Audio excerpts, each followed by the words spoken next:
식당 창업 시 손님을 끌어당기는 메뉴 선정법. 대박집은 물론 작은 식당도 손님을 끌어당기는 메뉴 한 개씩은 갖고 시작합니다. 그것이 창업 시 통할지는 뚜껑을 열어봐야 알 수 있습니다. 오픈 후 장사가 잘 되면 요즘 말로 시그니처 메뉴가 되는데 그 지역 손님들의 니즈를 가장 잘 파악하고 공략한 음식이라고 할 수 있을 것입니다. 집에서는 어떤가요? 식구들이 자주 해달라는 음식이 곧 그 집의 시그니처가 됩니다. 그래서 과거에는 음식 솜씨가 좋은 주부들에게 식당 해보라는 권유가 흔했습니다.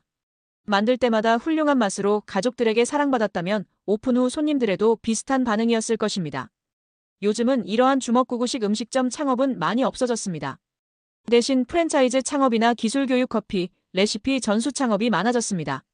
어떤 레시피라도 구하려고 하면 뭐든 구할 수 있는 SNS 세상이기도 해서 맛의 깊이와는 상관없이 청년들의 식당, 카페 창업이 많아진 것도 사실입니다. 혹시 식당이 나를 끌어당기는 경험을 해보셨나요? 저는 여러 번 있는데 최근 경험한 것을 공유해보겠습니다. 수영 팔도시장에 돼지국밥집이 있습니다. 처음 먹었을 때는 부산의 여느 돼지국밥집과 비슷하겠지 하고 먹었는데 가게의 인테리어와 위생 상태에 관심이 갔습니다.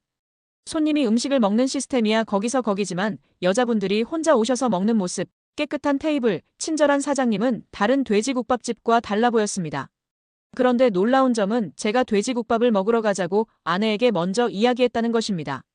처음이었습니다. 수영 팔도시장의 돈당 돼지국밥의 맛에 고개를 끄덕이게 된 것은 세 번째인가부터였습니다. 왜 맛있다고 느끼지? 약간 기름지면서 잡내 없는 국물과 고기, 부산 돼지국밥과 특별히 다르다고 느끼지 않았습니다. 사실 저는 지금까지 잡내 때문에 돼지국밥을 먹으러 가자는 말을 하지 않았습니다.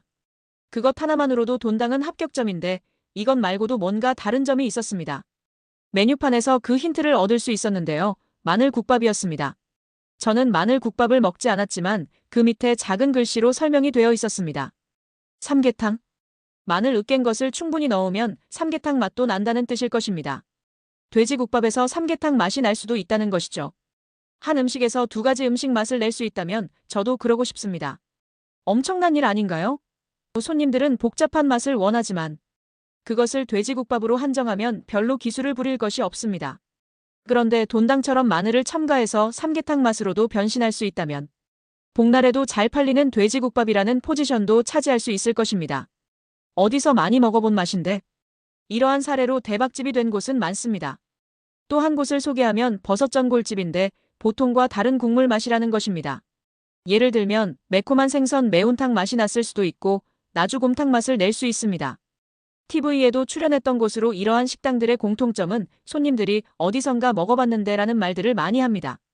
인지 부조화에 의한 쇼크가 온 것인데요. 생선 매운탕에서 소불고기 맛이 나거나 버섯전골에서 생선 매운탕 맛이 나는 것이죠.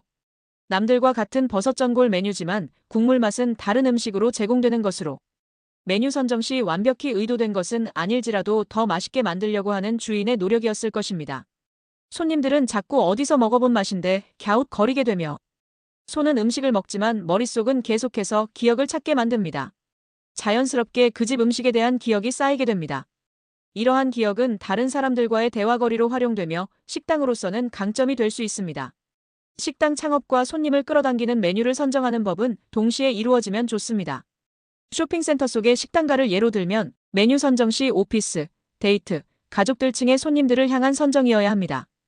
어려운 메뉴이거나 가족 전체의 만족도보다 일정 세대의 호응도만 있다면 또 아니게 됩니다. 쇼핑센터에 점심을 먹으러 오는 사람들의 니즈를 철저히 분석하고 그에 맞는 메뉴로 승부합니다. 가령 라멘과 우동 두 개를 놓고 봤을 때 저는 우동에 한 표를 던지겠습니다. 우동집에는 새우튀김도 있고 삼각김밥과 유부초밥도 있을 확률이 높습니다. 차가운 면 요리와 뜨거운 것, 맵기를 조절할 수 있으면 더 좋을 것입니다. 그런데 우동집 옆으로 경양식 함박스테이크집이 오픈을 했습니다. 어느 쪽을 더 가고 싶으신가요? 이러한 일들이 동네에서 지역에서 새로운 식당 창업으로 계속해서 일어나는 일입니다. 그렇다면 지역에 맞춘 음식을 꼭 해야 하는가? 물어보신다면 또 그건 아니라고 말씀드리겠습니다. 세트 메뉴로 확장 가능하니 얼마든지 지역의 손님 외에 더 멀리까지 어필할 수 있습니다. 다음 포스팅은 위치에 약점을 갖고 있는 가게를 성공시킬 수 있는 세트 메뉴에 대한 이야기를 나눠보겠습니다. 기다려주세요. 감사합니다.